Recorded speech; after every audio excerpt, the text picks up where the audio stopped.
he vuelto a imaginar una vida más pura, donde no exista el miedo, la presión y la amargura. He visto crecer sin dolor la natura. Guayo, guayo. Hoy he vuelto a imaginar una vida más pura, donde no exista el miedo, la presión y la amargura. He visto crecer sin dolor la natura. Dime, ¿quién puede entender cómo está la situación jodidamente complicada? Dime, te invito a una reflexión. Toda la pena que hay en tu salón son disparadas desde arriba.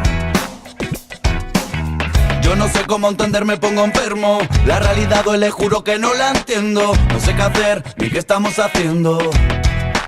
Seré sincero conmigo mismo y apretaré los dientes para no gritar.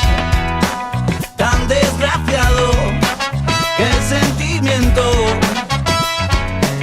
Apretaré los dientes para no gritar.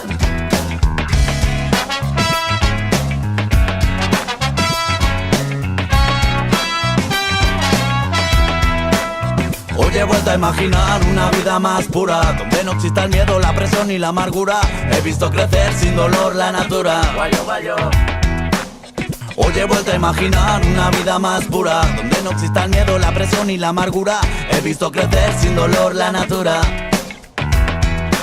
Hemos dejado de sentir, alimentado la avaricia.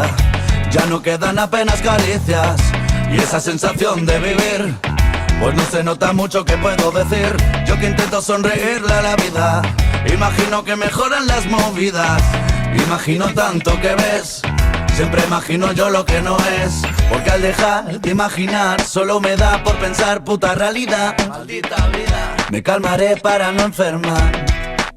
Seré sincero conmigo mismo y apretaré los dientes para no gritar.